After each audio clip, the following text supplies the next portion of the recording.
might be thinking about renovating, whether it's building a whole new place or just adding an addition, the first thing you need to start with are ideas. So you start flicking through magazines, trawling the internet to try and gain inspiration. But sometimes it really helps to see things in the flesh so the concepts really jump out and grab you. Yeah, some people can't read plans. You really need to get a sense of the space and feel the finishes. We got 3 homes to take a look at. So a really great way to see a whole bunch of ideas in a short space of time is actually to come to a display home village. Yeah, now whether you're building a new home, an alteration or addition, there are 3 things that go into any build or design. The first thing is the budget. Be realistic and manage yours and others' expectations. The second thing is know your site. There are no two the same. This is really important in knowing your orientation in terms of your son. Then, and only then, write down your brief in terms of what you want. Because you could find a really great home, but it might have 5 bedrooms, and you have to ask yourself, do you really need 5 bedrooms? That's right. Ask yourself why you want it before what you want. This first one's the White House by Morrison Homes. Beautiful. When you walk into a 2-storey space, Joe, it immediately cries out grandeur. Yeah, now this is obviously a very large home. It's called the Tara, and like our Tara, it's a bit of a beauty. But you can actually have that same trick, Pete, in much smaller places. Like the little house that we did in WA that was built on the size of half a tennis court. Yep. That had a great sense of space because of the clever use of voids. Here they've got a lot of white wall space, but to create a little bit more interest, what they've done is just applied big panels, plywood. Almost looks like mortar joints of blockwork, just creates a little bit more detail. Now, another way that they've actually given you an illusion of more space is by having wider walkways and wider stairs. It's amazing how just little things like that make a big difference to your mind. When designing stairs, if you can design them with open treads and glass balustrades, they act as a light well as connecting the floors. And speaking of flooring? In high traffic areas like an entrance, try and use a solid surface. Here they've used stone, but then it breaks down into timber, a very subtle transition into a more intimate sitting zone. Nice. So, Pete, a big open plan home like this, it is important that you can actually close it down, not only to keep things like the warmth into it, but also for noise when you're entertaining. And the central core anchoring feature is this double-sided fireplace. It's a modernist trick addressing both sides of the open kitchen plan living in this sitting area.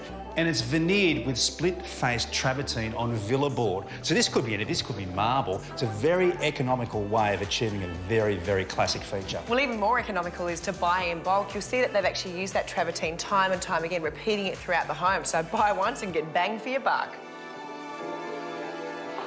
Now, this is obviously a very grand kitchen, but it doesn't matter what size your kitchen is. The main key is you've got to think about it in practical terms. The triangle theory is your relationship of your fridge to your sink to your stove. Yep. And this is within 1.5 steps, which is really, really good. Perfect. Now, Pete, I like the idea of the splashback, but say you've got the kids out in the backyard, use a window as a splashback and you stay connected. This is a modernist idea, connecting with the outdoors. Breaking open the corner of the room instead of containing it is a really nice way of getting that garden back into this living space. What do you think of the pool wrapping around the edge of the house? Love it. It's a lovely idea. It only works, though, if your house is facing north-best. This would not work on a southern elevation. That'd be freezing. It'd be freezing. Here, they've worked out their site cleverly. Now, for something completely different, this is the new Hampton by Charleston Homes. It's very Gone with the Wind. Well, this is a bit different. It's very different, very fancy. All great design can be traced back to the Greeks and the Italians. This is your classic Palladian villa with a central grand space. Yeah, and Pete, a very simple colour palette. I mean, they've stuck with basically monochromatic. It's black, white, a little bit of grey, a little bit of off-white. Now, if you're not confident with using colour in design, this is a great example of just keeping it simple and it works beautifully. The black and white tiled flooring, it really is the key feature to this space. Here it's laid in a diamond pattern, but it could be laid in a checkered pattern. I think by angling the joints just gives a little bit more interest. I'll tell you what this void does do. It makes you want to go up there and check it out. Now, Joe, I've got a confession to make. You know I'm a modernist, but sometimes when you come into these classic homes, there are some great principles that can apply to all design. And one of them is if you're on a block that has no views, you make the interest internal, and that's what's happened here. Well, not dissimilar to the Mexican house that we did in Melbourne. You know, theirs was obviously very modern, but they still had that theory of creating an internal courtyard that you look down onto. The other key thing with classic design is often there's limited glass, smaller windows, which is good environmentally as well. It keeps your costs down in your heating and cooling. You don't need big expanses of glass to achieve this type of design. Into our third and final home, this is the Ellie by Merit Homes. And back to some more modern design ideas, which is connecting with the outdoors, bringing the sunshine in. The other thing about modern homes, it's all about the playing of surfaces, often separated by light or glass. We can see that with the front door. And it's also about surfaces playing off one another or hovering, in this case the stair, by placing downlights underneath the timber, gives that levitating effect. This whole stair is actually cantilevering off that wall, giving you all this open space underneath there. It looks good, but that's expensive. Very expensive. A more economical way of doing that would be putting a steel stringer in the centre of the treads. That would give you the same effect for a fraction of the cost. I can see they repeated a couple of little tricks over here in the kitchen. So, Pete, here, just by using the trick with the lights, you feel like that bulkhead is sort of separated from the ceiling. And lighting under the front makes it feel like this kitchen bench is levitating. Yeah, so to the eye, the ceiling plane is flying over the kitchen and the floor plane is running beyond the confines of the room.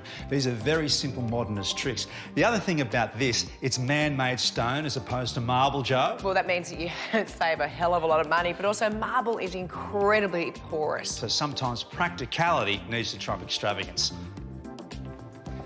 Now, here's a great tip. If you're planning a master bedroom and you've got the room, think about future-proofing it in terms of making it a self-contained flat. Yeah, you've got a sink here, you've got a little bar fridge. I mean, great place to have a cuppa. If you're going to lock yourself away from your kids, you might as well make it enjoyable. And a walk-in robe, which is almost a room in itself. Huge. Into the ensuite. Dark tiles, Joe. Yeah, look, I mean, they're great for hiding dirt. The other thing too about this bathroom is you'll know that the grout lines are running down the floor, then up the wall. That's tricking the eye in terms of increasing the perspective lines, making this room look larger than it is. Now, freestanding bars, obviously all the rage. Yeah, and here, they've actually got enough space around it. I think one of the biggest problems that I see with people with freestanding bars is that they put them too close to the wall. You've got to be able to get both a vacuum and a mop around the entire space. And can you reach the tap? Make sure you can. Simple things like that. Look great, very elegant, but make sure they're practical. Well, this is a stunning pool from both inside the house and when you're out here. Yeah, what a climax. Having the glass turned up on the edge of the pool, you can see the legs swimming from the living room. Having the water as a central feature of the landscaping, always special. Speaking of a feature, I like the way they've actually repeated the pattern of that seat ledge in the pool and the outdoor furniture on the deck. You can pick up so many great ideas by visiting these types of homes, but I think you still need to come armed with the three basic principles. Know your budget to stick to it, know the site you're going to build on, then work out your brief. And if you're going to get some professional input, get it early, get the plan right, the levels working together, because that's stuff you can't fix. But Pete, even if you're not in the market to either buy or build a home, they're great to actually walk around and break down little ideas into smaller projects. Yeah, and absolutely, and get a sense of the scale and so many great ideas to implement at your place.